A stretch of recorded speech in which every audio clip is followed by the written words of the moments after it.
Sur un air de Dire Straits, la dernière de la communique avant les vacances, Dan. L'avant-dernière. L'avant-dernière, pardon. L'avant-dernière, Thierry Rose. Bonjour. Bonjour, Dan Leclerc. Ça fait longtemps, j'ai l'impression, Thierry, qu'on ne s'est pas retrouvés tous les deux autour de ce micro. Oui, quoi. Oui, avec tous ces événements, notamment oui, l'élection du Grand Rabbin de France dimanche dernier, qui nous a pris pas mal de temps. Et on remercie encore le rabbin Mendel Samama pour ses commentaires, ses interviews avisés que vous avez pu apprécier. Aujourd'hui, nous recevons, par cette chaleur, Action suffocante. Action Froid. Faut le faire quand même. Alors, Action Froid, c'est pas Action Sud, c'est pas un mouvement politique, c'est pas un syndicat, c'est pas... Ce sont pas des écologistes. Alors qu'est-ce que c'est ? Mais en fait, qui sont-ils ? Qui sont-ils ? Alors, pour vous les présenter très rapidement, je vais déjà vous donner leur prénom et nom. Il s'agit de Emmanuel et Valérie Suzan. Bonjour à vous deux. Doit-on les présenter ? Bonjour aux auditeurs. Oui, bonjour. Pour ceux qui ne sont pas Facebookés en tout cas et qui ont je dirais non pas le plaisir de ne pas les avoir comme amis, vous voilà, Facebookez-vous avec eux parce que vous serez au courant de de presque toutes leurs actions et Dieu sait qu'il y en a. Nous allons commencer par la question traditionnelle. Thierry, et nous allons aussi surtout avant tout présenter le Monseigneur Raphaël Steck qui est avec nous. Bonjour. Bonjour. Monseigneur, ravi de vous avoir dans les studios de Radio Judaïka. Vous êtes l'évêque de l'église gallicane de Strasbourg. Je vais faire mon lositrone, mais Dan Leclerc s'agenouille pour baiser la note. Ça sera visible directement sur les ondes et sur la vidéo qui a pris cet événement historique. Je retransmettrai et j'amplifierai ce qui a été dit. Ne t'inquiète pas, ça se fait naturellement. Même pas besoin d'en rajouter. En tout cas, nous sommes ravis de vous recevoir tous les trois ici dans ce studio. Et on va démarrer, Thierry, par la traditionnelle question. Alors, Monseigneur, nous permettez-vous de démarrer par Action Chaud ? Parce que là, c'est les 6 premiers mois de l'année, c'est Action Froid. Et après, ça passe sur Action Chaud. Valérie et Emmanuel Suzan, qui êtes-vous et d'où venez-vous? Honneur aux dames. Alors, je m'appelle Valérie Suzan, j'étais dans l'immobilier, j'ai arrêté l'immobilier pour X raisons, et puis j'ai créé une association qui s'appelle les Ateliers d'Éden, et depuis le mois de novembre... Qui est Éden ? Qui est Éden ? Éden est ma fille. Voilà. Depuis le mois de novembre, je m'occupe de maraude sur Strasbourg avec beaucoup de bénévoles. Elle va trop vite, Valérie. Entre la naissance et la maraude, il s'est passé des choses. On veut savoir. On veut savoir la mishparologie. Ça, c'est une étude très importante à Radio Judaïka sur le début d'émission. Que vous dire ? Moi qui suis un grand bavard, je vais un petit peu relayer ma femme qui n'a pas l'habitude des studios. Alors nous, en fait, avec ma femme, on a créé les Ateliers d'Éden. En fait, c'est une association qui a un but bien précis. C'est la transmission des savoirs, à savoir que tout savoir, s'il n'est pas retransmis, reste stérile. Et donc, nous organisons autour de nos ateliers énormément de fêtes de quartier, on organise fêtes de printemps, on organise fêtes en automne, on organise le bal du 13 juillet, on organise Lumière du Monde qui a un grand succès. Emmanuel va vite, hein. Ouais. Mais j'arrive même pas à les arrêter, heureusement que tu l'as, Thierry. Comme son frère qui était avec nous à la radio, qui faisait partie qui faisait partie de notre conseil d'administration. Donc efficace. Mais bon, on va quand même situer un petit peu le couple Suzan, puisque votre cousin est un illustre personnage de notre communauté. Absolument. Maurice Dahan. Donc enfin, en fait, on trouvera à chacun d'entre nous un lien familial. Dan, on n'a pas encore cherché. Non, je crois pas. Suzan Leclerc, c'est tout de suite. C'est plus compliqué. Non, je parlais de toi et moi. On est... on va trouver Rose Leclerc. Enfin, voyons. Voilà.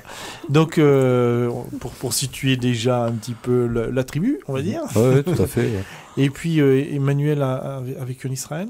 Oui, moi j'ai vécu une quinzaine d'années en Israël, surtout à Ashdod. J'ai adoré ce pays, je l'adore toujours. Et j'ai hâte d'y retourner parce que le problème avec ce type de destination, c'est que lorsqu'on y a goûté, on devient accro. Et donc, à un moment, ça manque, quoi.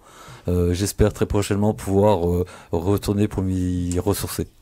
Alors, nous avons pour habitude, dans cette question d'origine, de qui êtes-vous, d'où venez-vous, de pousser un petit peu plus loin de l'interrogatoire sur vos origines, sur vos parents, votre vie, où est-ce que vous avez vécu. Donnez-en-nous un petit peu plus, nos auditeurs attendent. En fait, moi, c'est très simple. En fait, je suis au grand supermarché des origines. Je suis né en Alsace, donc je prends tout ce qui me plaît dans le judaïsme et chez les Alsaciens. J'ai des origines au Maroc, donc je prends beaucoup de la cuisine et quelques petites choses aussi. Et j'ai aussi des origines à Rome, et donc là aussi certainement mon côté artiste prononcé, quoi. Parce qu'avant tout, c'est vrai qu'il faut pas oublier, tu es artiste peintre. Artiste peintre. Tout à fait. Même j'ai la prétention d'être plasticien. Plasticien, voilà. Je n'osais pas le dire, mais d'être sur le concept et travailler sur la couleur, etc. Et tu as fait tes études à Strasbourg? J'ai pas fait beaucoup d'études à Strasbourg. C'est pas grave. J'ai beaucoup étudié. Je suis devenu un rat de bibliothèque. Lernen façon judaïsme ou études de manière globale? En fait, le rôle. Non, le rôle est beaucoup le Kodesh, mais en fait, c'est très difficile de se faire des maîtres. Donc, je préfère étudier tout seul. Au moins, personne ne me coupe la parole. D'accord. C'est pas mal. Devez s'amuser les maîtres. Oui, Valérie Suzan. Oui. Tu voulais réagir face à l'intervention de Emmanuel. Je voulais qu'il se calme. Ça va chauffer. Parce que ça va toujours très loin avec lui. Alors Emmanuel, donc tu as étudié les matières, on va dire les matières impies, mais également le profane, les matières, le Kodesh. Où est-ce que tu as trouvé ton inspiration? Comment est-ce que tu es devenu peintre? Est-ce que tu as fait une formation? Est-ce que tu es un autodidacte? Je suis un autodidacte pur, mais en fait, la passion, c'est vraiment le mettre à bord, et ça fait en fait que pendant très longtemps, mes destinations, c'était uniquement sur des expositions, mes envies. Sur des bibliothèques, voilà. En fait, on focalise sa vie autour de ça, et puis un jour, on rencontre sa moitié et on voit d'autres choses.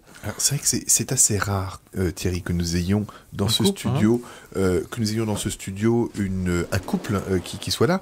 Comment s'est passée la rencontre? Qu'est-ce qui vous relie finalement, Valérie? En fait, ton métier, donc tu étais dans l'immobilier, tu as eu une autre vie avant ça? Une autre vie avant ça, oui, bien sûr, comme tout le monde, je pense. Nous nous sommes rencontrés tout à fait par hasard.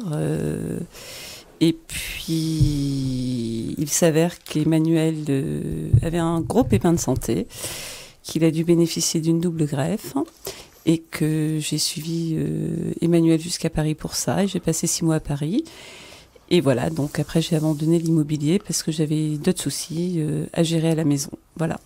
Et donc de fil en aiguille, vous êtes revenu à Strasbourg. On est revenu à Strasbourg, nous nous sommes mariés. Nous avons eu 2 ans après une petite fille, Eden, et voilà. Et nous y voici. Alors, comment est venue cette idée de Maraude et Action Froid? Quelle est la genèse? Alors, en fait, étant présidente de l'association Les Ateliers d'Eden, j'ai dans mes statuts une partie insertion que je n'avais pas développée jusqu'à présent. Et puis un jour, sur Facebook, il y a eu un groupe qui s'est monté, qui s'appelait Action Froid, avec 2 personnes qui recherchaient des bénévoles pour pouvoir commencer ces maraudes. Donc il y a eu une réunion, une première réunion à laquelle je ne suis pas allée parce que j'avais autre chose à faire. Emmanuel y est allé avec une amie à nous qui s'appelle Mathilde. Et donc tout s'est un petit peu enclenché à ce moment-là. Et j'ai été un petit peu le détonateur sur Strasbourg parce que je voulais accélérer les choses. Bien que n'ayant pas de budget pour commencer, nous avons pris sur notre propre budget à nous pour pouvoir faire des soupes, des gâteaux et autres. Et nous avons commencé nos maraudes et on a eu plusieurs bénévoles qui se sont inscrits sur le groupe, notamment Raphaël. Justement, j'allais dire maître Monseigneur Raphaël Steck, qui est ici avec nous, qui est donc, comme son titre l'indique, évêque de l'église gallicane. Ça n'indique pas forcément ce que je le précise. Comment est-ce que vous vous êtes rencontrés, Monseigneur, et comment est-ce que cette jonction s'est faite? Alors c'est particulier parce que ça faisait plusieurs années que je cherchais un moyen pour aider les SDF. Bon, je passais en ville, je leur donnais quelque chose ou j'allais acheter quelque chose pour eux. De temps en temps, avec la paroisse, on faisait des petits colis pour distribuer, mais bon, c'était un petit peu compliqué. Et il y a 1 an et demi, à peu près, j'ai un de mes évêques consécrateurs qui habite en Belgique, qui est passionné de mystique juive. Alors, qu'est-ce qu'un évêque consécrateur? Donc l'évêque qui consacre le suivant, en fait. D'accord. Donc C'est pour bien devenir possible. évêque, en fait, il faut 3 autres évêques qui vous consacrent D'accord. dans une cérémonie religieuse. Et donc l'un de ceux-là, qui est un ami aussi, et qui me dit, j'ai un ami sur Facebook qui est passionné de mystique juive et qui fait des tableaux magnifiques. Essaye de le contacter. Donc on s'était contacté sur Facebook. Cet ami mystérieux, C'est Emmanuel Suzan. Emmanuel Suzan, bien sûr. Tout à fait. En fait, notre ami évêque en Belgique est l'un de mes grands maîtres vivants et avec qui j'entretiens de bonnes relations et sur lequel j'interviens sur son site régulièrement, Cabale en ligne, pour pas le citer.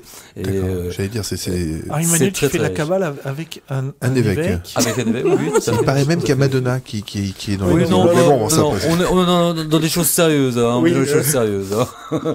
non. Et en fait, c'est pour le public francophone, c'est une mine de richesse. En fait, on apprend des choses extraordinaires, et puis ça intéresse plein de gens. Moi, je suis assez aussi du côté des Bnei Baruch, hein, qui finalement sont accessibles sur Internet en une vingtaine de langues, qui donnent des cours en direct de Jérusalem tout le temps. Donc voilà, pour moi, on se débarrasse un petit peu des formules et on se consacre à la philosophie, quoi. Alors, oui, Thierry, vas-y, je t'en prie. J'aurais bien aimé que Monseigneur Steck nous parle un petit peu de l'église gallicane que je ne connaissais pas. On reviendra sur Action Franc et puis je voudrais souhaiter la bienvenue à Jérôme Feuerstein qui nous a rejoint. Donc, Monseigneur, l'église gallicane, ça ressemble un peu à anglicane. Oui, c'est à peu près le 95% des gens se plantent. Donc, l'histoire de cette église, il y a eu à un moment donné une rupture avec Rome ou... Oui, c'est ça. Donc, en fait, le nom d'église gallicane, c'était le nom de l'église catholique en France jusque vers 1870. Systématiquement, on appelait l'église gallicane le catholicisme français, avec son indépendance, une certaine indépendance toujours vis-à-vis de Rome. On en revient toujours à Astérix et l'envahisseur romain qu'on boot, voilà, donc c'était déjà ça dans l'église. C'est-à-dire que toutes les églises en France étaient gallicanes avant 1870, c'est ça? Elles se revendiquaient du gallicanisme, puisque le gallicanisme était une forme d'indépendance du catholicisme français par rapport à Rome. Bon, ça se traduisait surtout par une indépendance du fait que les évêques étaient souvent nommés par le roi, et le pape faisait que ratifier, signer. Ce qu'on lui disait. Voilà, c'était très politique à l'époque, donc ça c'était... Mais disons que ce mouvement d'indépendance... Ça me rappelle donc l'histoire du concordat que Napoléon a signé avec le pape, qui en fait était directement un pacte signé avec les églises de France. Oui, voilà, il a carrément... Napoléon a en fait codifié de façon solennelle, et il a forcé la main au pape de le signer, parce qu'il n'était pas totalement d'accord, mais... Il lui a forcé la main pour lui dire « non, c'est moi qui décide pour tout, et puis vous faites juste là pour signer, vous êtes là pour signer. » Bon, ça s'est traduit de façon différente au cours du temps. En 1870, le pape de Rome a décrété que tout ce qu'il disait était infaillible. Comme ça, le problème était réglé. Voilà, c'était la parole divine. Bon, il y a quand même eu beaucoup de prêtres gallicans qui se sont dit non, on a un problème, on n'a jamais étudié ça à l'université, on nous a toujours appris que c'est l'assemblée des évêques qui décidait quelque chose. Là, c'était Dieu qui parlait, et maintenant on nous dit c'est un bonhomme qui parle et Dieu parle. Bon, ils ont eu du mal, ils se sont retirés, il y avait eu des évêques avec, comme Monseigneur Dupanloup, bon, qu'on connaît plus par la chanson satirique, parce que justement c'est les catholiques intégristes qui à l'époque l'ont chambré en créant cette chanson, mais ils se sont retirés. Nous épargnerons à nos auditeurs on va éviter quelques extraits de cette jolie chanson, méconnue ou connue des colonies de vacances. Ah, d'accord. Voilà, oui. Donc, ils ont pris leur indépendance. Les évêques ont vite rejoint Rome, parce que c'était des raisons financières. À l'époque, ils étaient quand même tous plus ou moins pairs de France, où ils avaient des statuts politiques aussi au sein du gouvernement, donc... Les évêques se sont rattachés, mais il y a eu toute une frange de prêtres, notamment dans le sud-ouest et sur Paris, qui sont partis carrément, qui ont dit nous, on arrête. On fonde une église en reprenant notre indépendance vis-à-vis de Rome, et en même temps, ils ont essayé de développer... Vous avez réformé. De réformer certaines choses en se disant, bon, il y a peut-être des choses qu'on pourrait un petit peu moderniser. Donc plus de 100 ans avant le concile du Vatican, ils ont fait la messe en français, par exemple. La première chose qu'ils ont fait, c'est de célébrer la liturgie en français. Donc c'est des catholiques libéraux Voilà, oui, tout à fait. Qui oui, acceptent le mariage, le travail dans la vie. Les prêtres et les évêques doivent travailler pour vivre. C'est-à-dire qu'on ne demande pas d'argent pour vivre. Quand les fidèles font un don à la paroisse, c'est pour la paroisse, pour payer les locaux, l'entretien du culte, aussi pour les œuvres humanitaires de la paroisse, parce que justement, on s'est servi aussi pas mal au début. Plus que pas mal. Pour Action Froid aussi, ça nous a été bien utile aussi d'avoir des paroissiens qui soient sympathiques et qui nous ont donné un bon coup de main. Donc, l'argent que les gens donnent, c'est vraiment pour le fonctionnement du culte. Le prêtre, il doit s'assumer tout seul, par un travail salarié. Moi, j'ai travaillé pendant 12 ans dans le transport. Puis après, à la COP, un passage express avant le plan social. Donc, COP Express. Oui, voilà, donc c'était un petit peu bref. Mais bon, donc... Et alors, à Strasbourg, vous êtes situé où? Vous avez une église Donc, on célèbre depuis 10 ans dans l'église protestante de Wolfisheim. C'est le pasteur Sarg, Freddy Sarg, qui nous la prête depuis 10 ans. Parce que, il a été d'un accueil fabuleux. J'en profite d'ailleurs pour le remercier. C'est le samedi, logiquement, c'est le dimanche. Mais bon, comme l'église est occupée le dimanche, on célèbre le samedi soir. C'est plus facile. Et puis, le samedi soir étant... Dans le christianisme, c'est comme dans le judaïsme. Donc, le jour saint commence la veille au soir. Donc... pour nous, ça ne nous pose aucun souci. D'accord. Et ce qui nous permet en plus de célébrer la liturgie gallicane, qui est une liturgie très riche, dans une église magnifique. Alors, où est-ce qu'on peut écouter? Parce que comme ça, on peut peut-être donner des liens pour nos auditeurs. Comme nous avons très bien préparé cette émission, nous n'avons pas de lien à faire écouter en direct. Hein. mais pour des extraits ou des choses... Il y a des vidéos de la messe et surtout beaucoup de photos, parce que j'ai pas les moyens techniques encore pour filmer régulièrement la messe. Mais on peut trouver sur le site www.gallicanalsace.org. www.gallican.alsace. Non, Gallican-Alsace. Gallicanalsace.com. Voilà, .org. .org important, donc www.gallicanalsace.org. Voilà, comme ça tout le monde pourra s'y référer. Petite question juste, Monseigneur Raphaël. Non mais Raphaël c'est bien aussi. Raphaël c'est bien aussi. Monseigneur Raphaël, je sais que j'aime bien. Comment est-ce que vous êtes formé? Comment est-ce que vous devenez évêque? L'évêque, c'est un plus. Hein. La formation, c'est pour être prêtre. Après, l'épiscopat, c'est quand il y a un besoin. Parce qu'il y a du clergé qu'il faut gérer et il y a un besoin. Comme je dis toujours, c'est parce qu'il fallait trouver un imbécile pour s'occuper de tous les autres. Et voilà, on a trouvé un berger pour s'occuper des brebis égarées. Oui, c'est ça. Mais... Nous sommes tous. Mais... On sait tous que devenir chef n'est pas toujours une sinécure. Donc, non, donc la formation, en fait, c'est...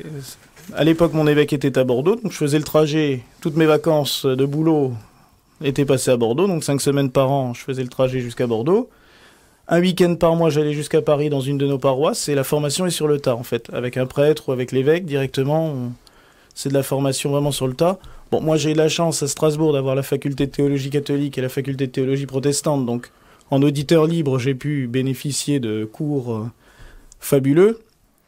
J'ai aussi eu un ami prêtre orthodoxe sur Mulhouse qui m'a énormément appris, qui m'a enseigné beaucoup de choses. Donc, ce qui fait que la théologie, j'ai pu vraiment baigner dans les 3 grandes théologies chrétiennes. Puis après, c'est beaucoup de formation personnelle, autodidacte, parce qu'on demande vraiment à ce que les prêtres soient calés, mais qu'ils soient surtout accessibles à tout le monde. Donc, ce que le prêtre est capable d'emmagasiner, lui, par sa propre recherche, il peut le transmettre aux autres. C'est ce qu'on disait, le savoir, il n'est pas fait pour être conservé et emmagasiné, il est surtout fait pour être transmis. Donc, Monseigneur Raphaël, oui. En 2 mots, quel est le dogme de l'Église gallicane? Nous avons la foi catholique traditionnelle, c'est-à-dire, croyons, la foi orthodoxe aussi, puisque c'est les 7 premiers conciles, en fait. C'est la foi chrétienne vraiment traditionnelle, donc les 7 premiers conciles œcuméniques qui avaient décidé et qui avait, entre guillemets, accrédité d'une manière certaine les dogmes de la foi, donc la Sainte Trinité, Marie Mère de Dieu, des dogmes catholiques vraiment traditionnels. Ce qu'il y a, c'est qu'on ne reconnaît pas comme dogme toutes les décisions qui ont été prises par Rome depuis 1870. Le culte gallican et le culte, je ne sais pas comment on l'appelle, affilié à l'Église de Rome, c'est le même. La foi est la même, le culte est totalement différent parce qu'on a une liturgie qui date, qui a été restaurée avec le temps, mais qui date dans son plan de entre l'an 500 et l'an 800. Charlemagne avait supprimé le rite gallican pour généraliser le rite romain pour des raisons politiques, mais ce rite a pu être conservé par des traces magnifiques, des manuscrits splendides, dont le lectionnaire mérovingien qui est à la bibliothèque humaniste de Célestat, qui nous donne toutes les lectures pour l'année, avec un calendrier liturgique de l'époque. Et quelle est la vision ou le rapport par rapport au judaïsme de l'Église gallicane? Justement, en plus, Parlons-en. J'y pensais justement, parce qu'il est très intéressant. C'est-à-dire que notre liturgie s'inspire, et elle était inspirée à l'origine, de la liturgie de la synagogue. C'est-à-dire que rien que toute la liturgie de la parole, donc la première partie de la messe, est vraiment totalement inspirée de la liturgie de la synagogue, avec le chant des psaumes, la lecture de la parole, et même la procession de la parole, puisque, maintenant on le voit plus trop dans les églises, mais dans la liturgie gallicane, le livre est élevé. Quand on a beaucoup de clergé, on fait la procession. Il est souvent précédé de 7 cierges ou d'une ménorah. Alors, j'ai vu sur Facebook, je vous ai vu allumer les bougies de la ménorah, oui. C'est extra. Alors, je me suis dit, c'est les Suzans qui lui ont prêté, parce que... Non. Dans Ils l'ont piqué à la Schulze-Farah. On n'est pas dans tous les coups. Hein. Non, j'ai gardé la mienne. Dans toutes les chapelles gallicanes, il y a soit 7 chandeliers posés sur l'autel, ou plus souvent une ménorah, parce que déjà, c'est beaucoup plus symbolique. Oui, et puis c'est déjà tout fabriqué, donc on n'a pas besoin de la customiser. Non, mais il y a une symbolique magnifique dans la ménorah. Bon, on a les 7 jours de la création, mais pour nous aussi. Après, dans le christianisme, il y a les 7 dons de l'esprit.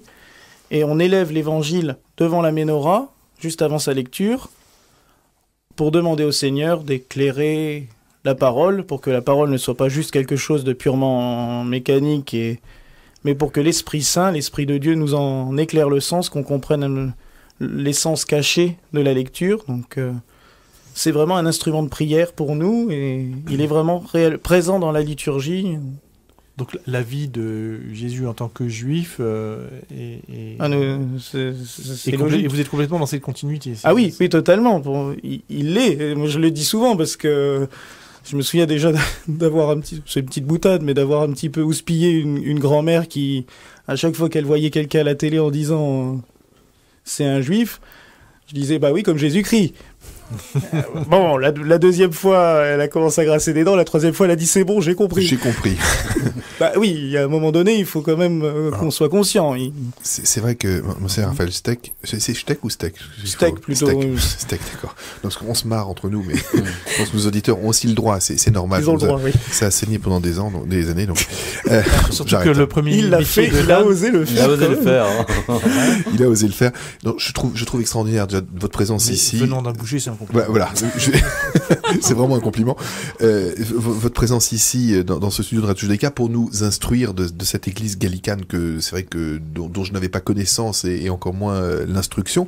Votre rencontre, comme l'expliquait tout à l'heure Valérie Suzan et Emmanuel Suzan, est pour le moins fortuite et magnifique. C'est vrai que cette maraude initiée par Action Froid permet de rencontrer des juifs, des gallicans, peut-être même sûrement d'autres. Il y a de tout. Dans le groupe, il y a de tout. Il y a évidemment de tout, et c'est encore, je crois, une belle présentation, une belle représentation de ce qui est possible de faire en termes d'œcuménisme culturel et surtout... Pas que ça. Pas que ça. J'ai eu un appel de Valérie qui m'a demandé de venir les rejoindre à une maraude au mois de décembre ou janvier. Oui.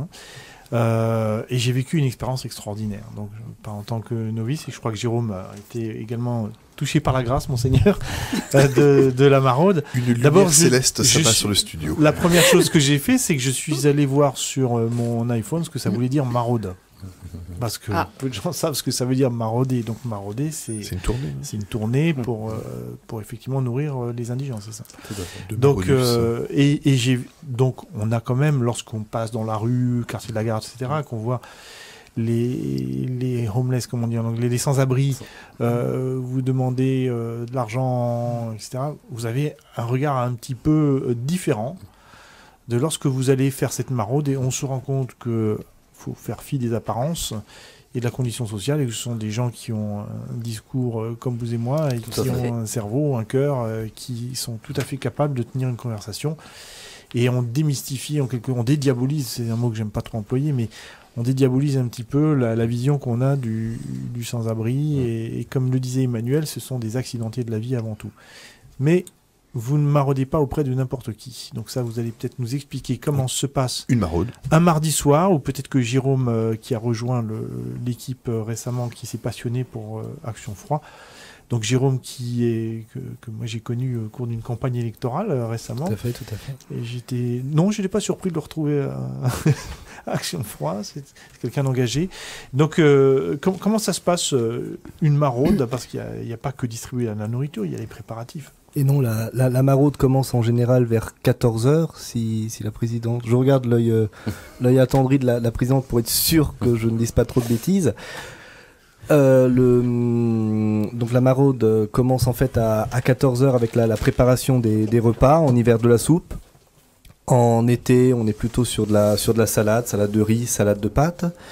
Une fois que les consommations sont prêtes et une fois que les bacs sont mis dans les véhicules, là alors débute la maraude avec un certain circuit dans Strasbourg prédéfini et nous allons à la rencontre des sans domicile fixe pour les...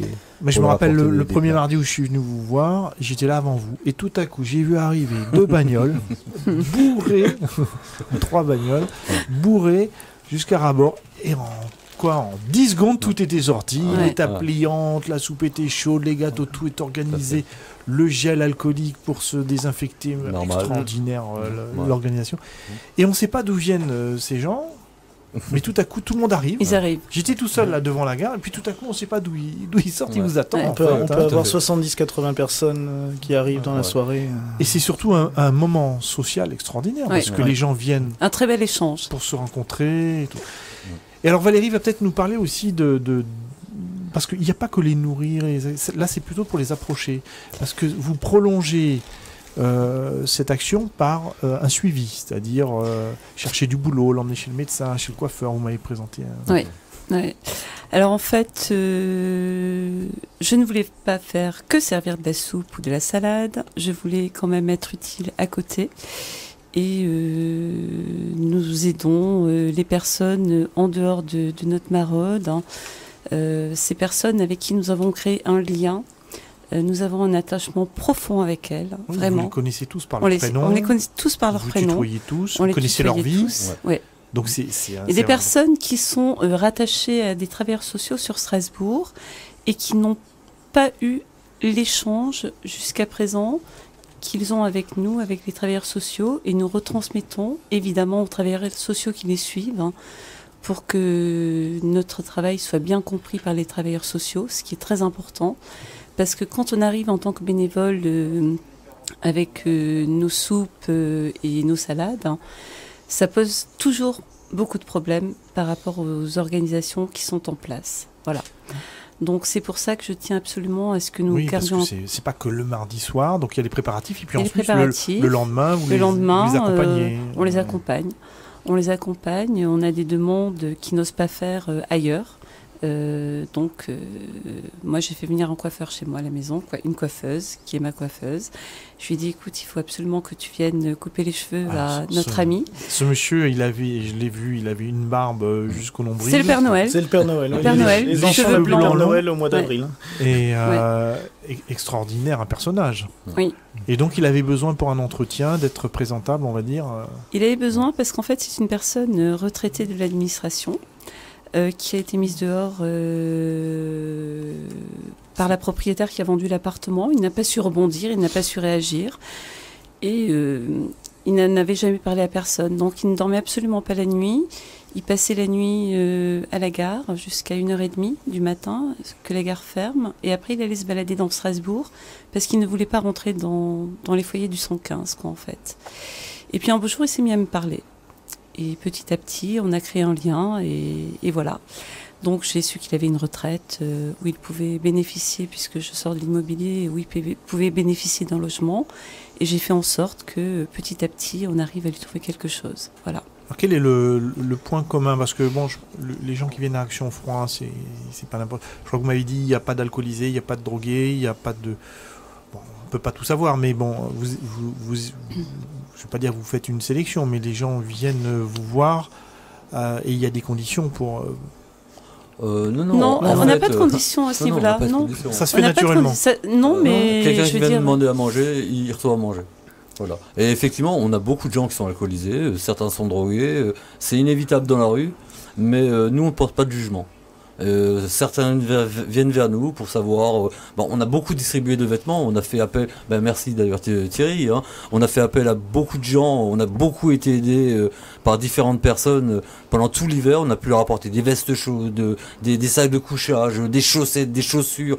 Ça a été vraiment énorme. On a bénéficié d'une espèce de volonté. En fait, je crois qu'aujourd'hui les gens ont du mal à se mobiliser à travers le don d'argent dans les associations. On a eu tellement de choses qui se sont mal passées.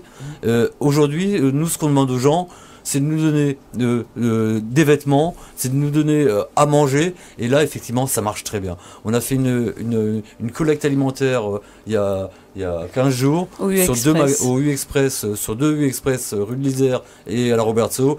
En fait, notre chambre à coucher aujourd'hui est une épicerie. Je suis en train de... Faut voir la chambre. J'ai envie de rebondir quand j'entends ce que vous dites. Il y a par exemple, je pense à l'organisme de la Croix-Rouge, il y en a d'autres qui sont quand même déjà en place. On pourrait s'imaginer, en étant de l'extérieur, que ce type d'action est encadré, que c'est déjà organisé. Je pense à Atis évidemment, qui est notre grand ami. Qu'on aime beaucoup aussi, c'est Radio Jdaïka, et que je salue, j'en profite pour la saluer. Il y a moult organisations officielles, je pense particulièrement à la Croix-Rouge, mais il y en a d'autres, le SAMU social, la tournée du 115, il y a plein de choses qui font que. Et pourtant, vous avez malheureusement du succès. Je dis malheureusement parce que forcément, malheureusement vous avez du succès. Malheureusement, il y a une demande et vous y apportez une réponse. Et on pourrait croire que tout est déjà maillé. Non, il y a encore de la place. Il y a encore beaucoup de place. C'est quand même incroyable. Alors, justement, personne n'est épargné des accidents de la vie. On reparlera peut-être de quelques cas particuliers. Et puis, il y a ce monsieur de l'administration. Ce sont des gens qui sont tombés sur le trottoir parce que pour des raisons essentiellement psychologiques, j'imagine, plus que matérielles, ou des immigrés, des gens. Vous m'avez présenté un monsieur de Roumanie. Oui. Bon. Mais j'ai noté quand même le point commun de tous ces gens, c'est la dignité pour beaucoup. Je ne veux pas dire qu'ils essayent de s'en sortir, mais ils se maintiennent à flot en tout cas. Et dans le sens où nul n'est épargné, nous avons ici à la communauté l'ASJ qui œuvre également énormément, banque alimentaire, vêtements, etc. Et je suis à chaque fois très malheureux de voir la file d'attente devant la banque alimentaire, mais est-ce que vous avez pu voir, je ne sais pas si ça intéresse notre auditorat, mais est-ce que vous avez pu voir des gens de la communauté qui au cours de il faut savoir que dans la rue, on rencontre toutes les religions. Personne n'est épargné, ça c'est sûr et certain. Toutes les religions, on rencontre tous les pays.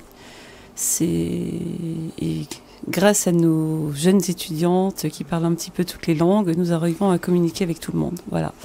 Mais c'est vrai qu'il n'y a pas que des catholiques, il n'y a pas que des protestants, il y a des juifs, il y a des musulmans, et pour cela, j'ai été formelle dès le départ. Je ne voulais absolument pas de viande dans nos plats préparés, pour ne pas rejeter certaines personnes. Voilà. Donc on s'y tient. Et puis on travaille plutôt avec du poisson, des choses comme ça tout le monde peut manger. Ouais, très bien. Par ailleurs, on parlait tout à l'heure des autres associations. Est-ce que vous avez des subventions? Sujet délicat. Est-ce que vous avez des aides? Oh là là. Ils savent plus où les mettre. Que dire? Je vais essayer d'être sympa, mais très très bref. En fait, dans une autre vie, j'ai dû être fonctionnaire, et là j'aurais eu des subventions. On n'est pas des fonctionnaires, on est des bénévoles, on travaille avec notre cœur, et là visiblement on touche moins bien le portefeuille des autorités.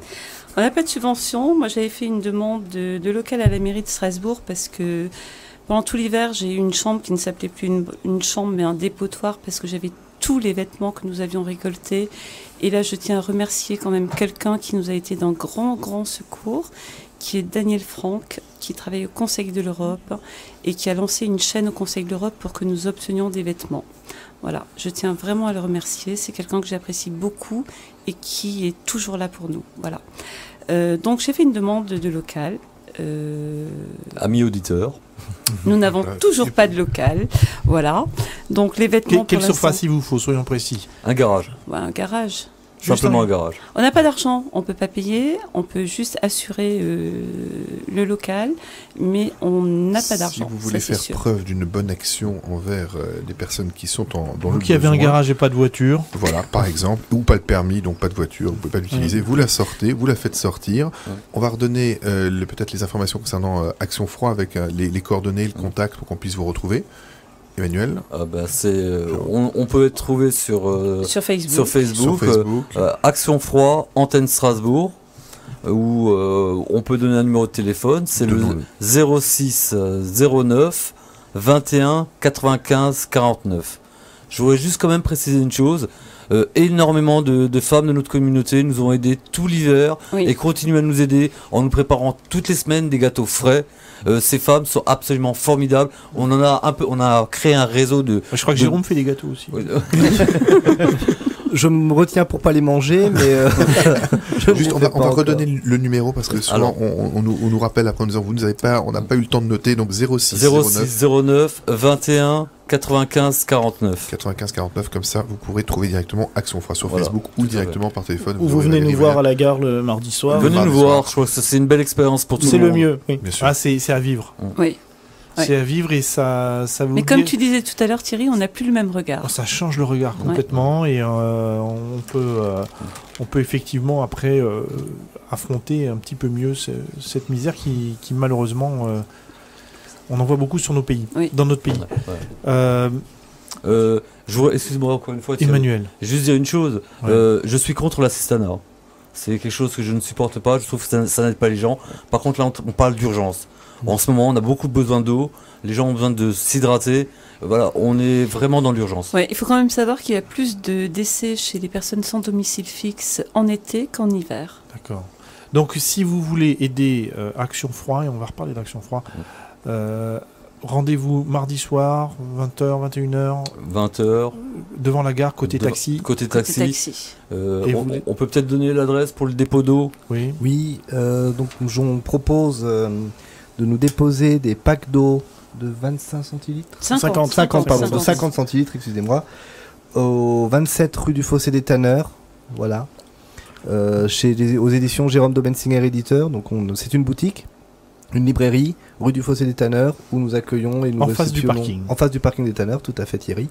Et nous récupérons les bouteilles d'eau, si possible en pack. Voilà. Alors Jérôme, qu'est-ce qui t'a poussé à t'investir comme ça d'un coup et de manière aussi intègre? Une rencontre, je connaissais Atis qui œuvre régulièrement tout juste justement derrière mes locaux. Je la croisais régulièrement. Un soir, elle me dit mais viens m'aider. Je l'ai aidé 2 dimanches soirs de suite. J'ai rencontré Valérie. Elle m'a dit on fait la même chose le mardi. Viens nous voir. Je suis allé à la rencontre et des bénévoles et surtout des demandeurs. Et à partir de ce moment-là, je pense qu'une fois qu'on a le pied dedans, on est obligé de les suivre et de travailler avec eux. C'est impossible aujourd'hui. Enfin, pour moi, c'est impensable aujourd'hui de passer à côté de ces gens-là sans penser à ce qu'ils endurent. Alors, je voudrais qu'on reparle de la mendicité. Action Froid, ce que j'ai dit, c'est que la dignité était quand même un des points forts de ces gens. Je ne pense pas qu'il y en ait beaucoup qui tendent la main. Mais la mendicité à Strasbourg, on en voit beaucoup, de plus en plus. On a même parlé pendant la campagne électorale de mendicité agressive. Est-ce qu'on pourrait faire peut-être le point là-dessus, à savoir, est-ce qu'on doit donner une pièce ou pas? Est-ce que c'est encourager la mendicité ou quel est le... Je sais pas quoi penser. Bon, alors moi, avant de marauder, je donnais des pièces de temps en temps. Et depuis que je fais des maraudes, je ne donne plus de pièces parce que je m'investis autrement. Et par contre, ces personnes-là ont quand même besoin d'argent parce qu'ils ne touchent rien ou peu. il y en a quelques-uns qui bénéficient du RSA, d'accord, mais ils ont quand même besoin de pouvoir s'acheter leurs cigarettes, ils ont quand même besoin de pouvoir s'acheter des petites choses au quotidien, donc voilà. Enfin, il y a la mendicité agressive, certes, mais il y a la mendicité organisée, et puis... ah bah oui, ça c'est un fléau. C'est clairement un fléau. Et il y a la mendicité, je dirais, authentique, des gens qui sont vraiment dans la merde et qui ont besoin de manger, quoi. Je pense à chacun aussi de regarder et puis d'identifier les personnes, quoi. Je crois qu'on est quand même capable, tous, de faire la différence entre un réseau organisé et, j'ai envie de dire, un pauvre gars qui est vraiment dans la misère et qui a vraiment besoin d'être aidé.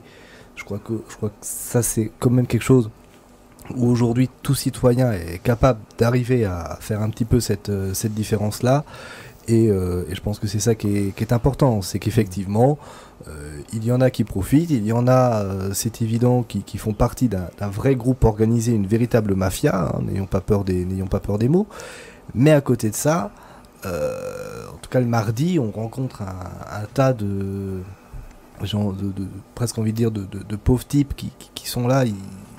Malheureusement, ils sont là, ils voudraient s'en sortir, on le remarque, on le sent. Ils sont juste en train de se noyer et ils ont juste besoin à un moment d'une bouée. Je pense qu'Action Froid est aussi cette bouée et je pense qu'on arrive facilement à faire la part des choses entre celui qui a vraiment besoin d'une bouée et celui qui... Ouais. Alors, Raphaël, Monseigneur, dans la religion juive, il y a un mot qui revient 3 fois par jour, c'est tzedaka. L'aumône. Voilà, c'est un des premiers devoirs, si ce n'est le premier, je pense qu'Emmanuel sera d'accord avec moi, c'est la tzedaka. Il n'y a pas une maison juive ou une synagogue qui n'ait pas son tronc. On a tous des petites pièces dans la poche pour à chaque office déposer une pièce. Donc c'est un principe premier qu'on doit effectuer. Donc quel est comment dire, j'imagine que c'est aussi une priorité dans votre église, mais quel est est-ce que ce principe on le retrouve dans l'église particulièrement gallicane? Oui, le christianisme de toute façon prône à longueur de temps, justement, d'aider les autres.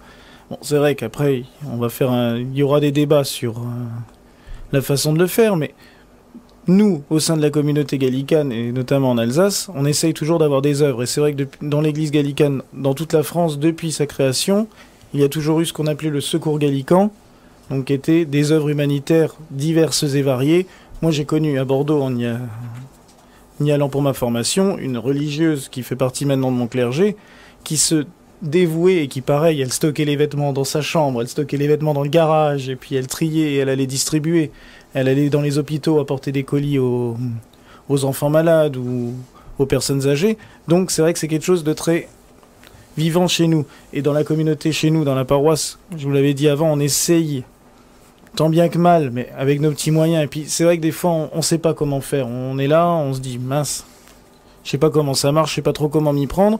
Donc on avait fait des colis plusieurs fois à Noël où on avait mis des rasoirs, du shampoing, des chocolats, des gâteaux, des paquets de cigarettes, parce que ça, ils en ont besoin aussi. Donc on allait leur distribuer ça en ville. Et là justement, au mois de fin octobre, je vois sur le mur d'Emmanuel, on fait une réunion, Action Froid, on commence les maraudes, ceux qui veulent venir, venez. Bon moi le mardi soir, j'ai pris mes affaires, j'ai dit j'arrive. C'est la première fois qu'on se voyait en vrai. On se connaissait que virtuellement, mais c'est la première fois qu'on se voyait en vrai. Puis le samedi suivant, j'en ai parlé à mes paroissiens à la messe. J'ai dit voilà, moi j'ai commencé ça. Est-ce que vous me soutenez? Et ils ont tous soutenu là pour la collecte alimentaire. À la fin de la messe, je me suis retrouvé avec un carton énorme de conserves et tout, puisque comme ils n'allaient pas aller faire leurs courses au supermarché de la Robertsau, vu qu'ils viennent de toute l'Alsace, ils se sont tous mis. Ils ont pris un gros carton, ils ont rempli le carton de conserves que j'ai pu leur ramener quand j'ai besoin de vêtements. C'est pareil, je leur demande et ils m'en donnent. Il y a une de mes paroissiennes qui habite juste en face d'ailleurs de chez les Suzans. Combien de fois je lui ai déjà aussi appelé en lui disant t'as pas une couverture qui traîne parce que on nous en demande une à la gare, je passe la prendre en passant. Donc voilà, c'est vraiment quelque chose qui doit se faire vraiment avec le cœur, dans la joie. Oui, et nous, c'est ça qui compte pour nous. Là, on parle de choses austères, mais en fait, on rigole beaucoup. Je crois que les gens, au-delà d'un repas, ils viennent aussi au contact avec les gens. On est là pour rigoler. C'est convivial, c'est social. On est là pour oublier aussi. Il y a une ambiance entre les bénévoles et entre ceux qui aident. Et ça se ressent, et c'est le bonheur, ou c'est cette petite part de joie qu'on peut avoir entre nous et ce plaisir de nous retrouver le mardi, qu'on essaye aussi de faire passer au SDF à ce moment-là. C'est-à-dire qu'à un moment, on est aussi là un peu pour les détendre, pour les... parce qu'il y a aussi mettre une pièce dans une assiette ou un tronc, on se donne bonne conscience quelque part. Mais là, investir de sa personne, de son temps et d'en voir, donc quantifier les résultats, ça n'a rien à voir. C'est le don de soi-même. Je crois que le maître mot de l'association, c'est vraiment la rencontre et le partage. Il y a vraiment évidemment le partage du repas que nous préparons et que nous offrons, mais il y a aussi ce moment d'échange, que ce soit effectivement dans l'aide, que ce soit juste une discussion, juste savoir comment est-ce que ça va aujourd'hui, voilà, les questions quotidiennes qu'on peut se poser entre amis, simplement, voilà, entre amis. Aujourd'hui, les gens que nous aidons le mardi sont, pour un grand nombre, aujourd'hui des amis. Ah oui, des gens qu'on est heureux de retrouver le mardi. C'est une convivialité. Je voudrais juste poser encore une question aux époux, Susan. Ça vous prend combien de temps dans la semaine? 3 jours. Est-ce qu'il n'y a pas, justement, dans la loi juive, on dit on donne 10%, comment ça s'appelle, le SR Oui, mais on n'est pas obligé de donner que 10, ça. Oui, d'accord. Mais justement, est-ce que c'est pas pour se protéger, justement, parce que là, vous avez l'air tous piqués par le virus, est-ce qu'il n'y a pas un risque, justement, de délaisser sa propre parnassa, comme on dit chez nous, son propre patrimoine, et de se donner à outrance? En fait, la parnassa, on n'en a pas. Alors certainement, encore une fois, dans une autre ville, on a dû en avoir beaucoup et pas suffisamment la donner. Ah, vous avez Eden. Voilà. Et aujourd'hui, on veut que notre fille soit fière de nous et on travaille là-dessus. Elle peut déjà. Alors, Action Froid, à l'origine, c'est à Paris. Alors, à l'origine, ça a été créé il y a 2 ans par un dingue. Laurent Eza. Il est rentré chez lui un soir en sortant de son travail et c'était en février. Laurent Eza, oui. C'était en février, il sortait tard de son travail, il faisait très froid dehors et il a vu toutes ces personnes dans la rue sans rien. Donc là, il a dit, c'est pas possible, il faut que je fasse quelque chose. Il est rentré, il s'est mis sur son ordinateur et il a lancé un appel aux dons, il a monté Action Froid. Et tout a démarré comme ça. Il a eu je ne sais combien de promesses de dons. Il a fait des appels à dons pour couverture, des appels à dons d'argent, puisqu'il faut savoir quand même que pour toutes les personnes qui nous font des dons d'argent, ils bénéficient d'un bon CERFA, comme pour toutes les associations. Donc il a créé ça. Et puis après, il y a eu des délégations dans différents départements qui se sont montées.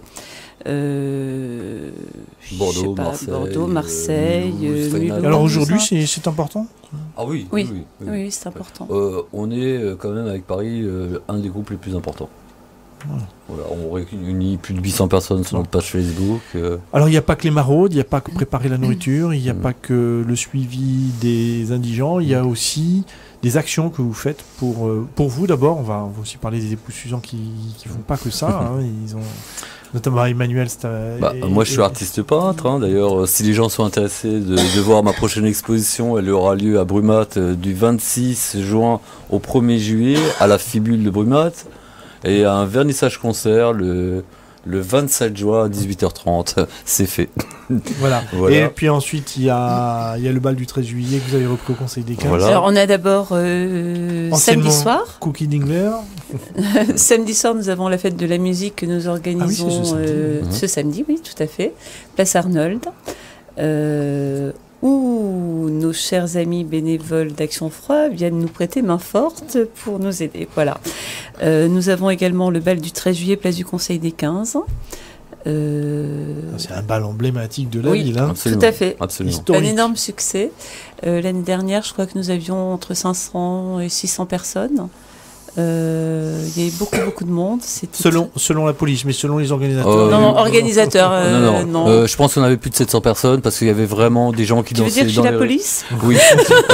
Non, c'est la présidente, donc elle est plus proche des chiffres, quoi. Mais en fait, on avait un monde incroyable. C'est pas facile parce qu'en fait, on a repris le bal du 13 juillet après la DIC qui a fait ce bal pendant, je sais pas, Depuis des années. Quoi.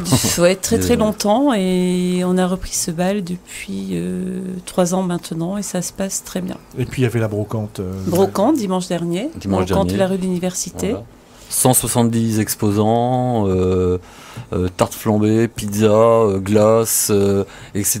Et soleil. Merguez, Et soleil. Et un superbe stand pour Action Froid. Bien on a entendu, vendu beaucoup de vêtements qui nous ont permis d'amasser un petit pactole pour racheter du matériel pour continuer. Là aussi, je pense qu'on peut se permettre de dire merci aussi à ceux qui nous donnent régulièrement des vêtements, que ce soit effectivement pour les SDF ou dans d'autres mesures pour ces actions de revente en vide-grenier. Et je pense qu'on peut aussi glisser un petit mot, je crois que ça a déjà été fait, mais encore un deuxième petit mot du coup pour tous ceux qui nous ont donné, qui nous ont aidés lors des collectes alimentaires il y a une quinzaine de jours. Des rencontres fantastiques. Là aussi, encore une fois de plus, des rencontres. Les jardins du Lycène qui font partie les jardins du Lycène qui nous ont fourni tout l'hiver en légumes bio. Ils sont installés à Muttersols. Et ça s'est fait tout à fait naturellement parce que c'est une personne qui n'emploie que des personnes en insertion, et nous avons une bénévole qui le mardi soir est à la ruche, qui dit oui à l'esplanade, qui a rencontré les jardins du Lycène, et le gars a dit tout de suite ok, toutes les semaines je vous fournis les légumes pour faire votre soupe. Voilà. Formidable. Turlupin, qui est un grand marchand de pain bio, qui pareil nous donne du pain par carton entier, un pain excellent d'ailleurs. Et voilà, enfin bon, on fait vraiment des rencontres fantastiques. On se plaint beaucoup dans notre société, c'est vrai que les choses ne vont pas bien, etc. Mais il y a des lumières d'espoir de partout, quoi. Il suffit de vouloir les voir. Alors quels sont vos projets? Comment ça va se passer déjà pendant l'été? Puisque vous me dites pendant l'été, on va marauder. On n'a pas le choix, de toute façon, puisque la majorité des organismes qui font également des maraudes arrêtent pendant la période estivale.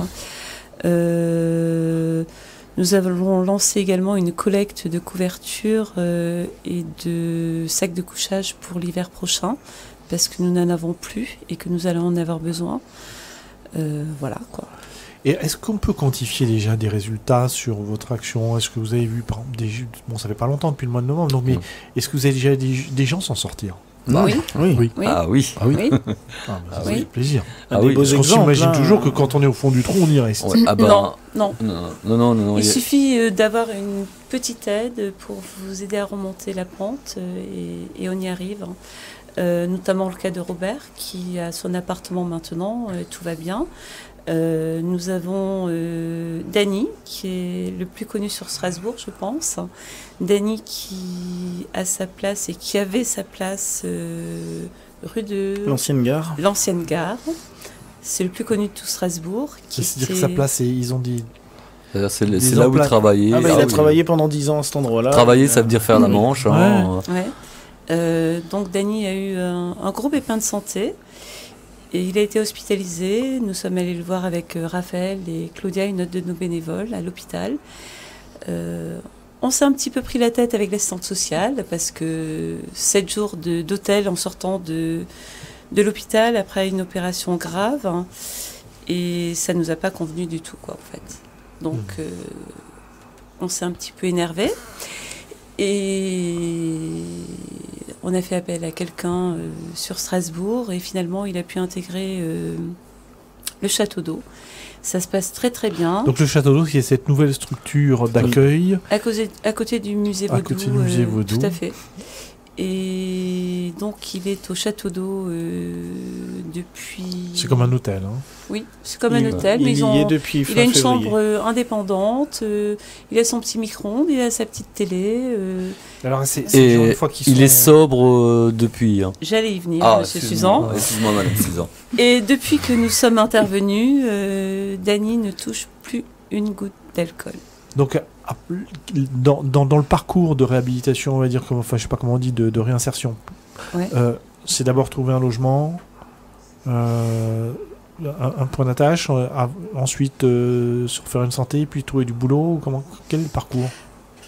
des personnes ne pourront pas retrouver du travail parce que ce sont des personnes qui sont trop abîmées. Qui sont trop abîmées, mais il y en a qui cherchent du travail, ça c'est sûr. Le parcours, c'est déjà pouvoir avoir un toit sur la tête, Thierry, c'est très important. Ouais. Avoir un toit sur la tête et pas forcément avoir un toit sur la tête avec des chambres communes, ça c'est clair et net. Il faut leur environnement propre. Hein. Ils ont besoin vraiment de leur environnement, de se recréer quelque chose. Un repère, hein. Je pense qu'il faut Il faut investir dans des structures pérennes et pas des structures occasionnelles. Non, mais Valérie, tu disais tout à l'heure, je ne donne plus de sous dans la mendicité comme ça dans la rue, je préfère aider en donnant à manger et en accompagnant. Donc, je pense que la politique, c'est d'accompagner et ensuite de pouvoir les lâcher. Ouais. On ne peut pas les lâcher tout de suite, il faut quand même les suivre parce que ce sont des personnes qui ont quand même besoin qu'on s'occupe d'elles, qu'elles sachent que nous sommes là. Ouais. Moi, je donne mon numéro de téléphone. D'accord. Alors justement, ouais. Il nous reste juste quelques minutes, quelques secondes. On va rappeler à nos auditeurs, est-ce qu'ils ont la possibilité de faire des dons financiers, d'envoyer un chèque, donc à qui l'envoyer?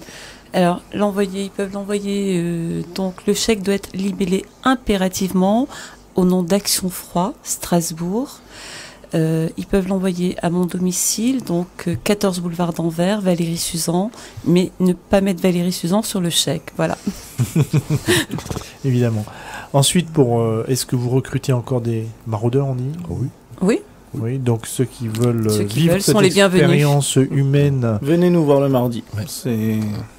Donc mardi soir devant la gare. Vous êtes aussi à l'esplanade, etc. Mais le repère, c'est le point le plus important. Le point le plus important est la gare.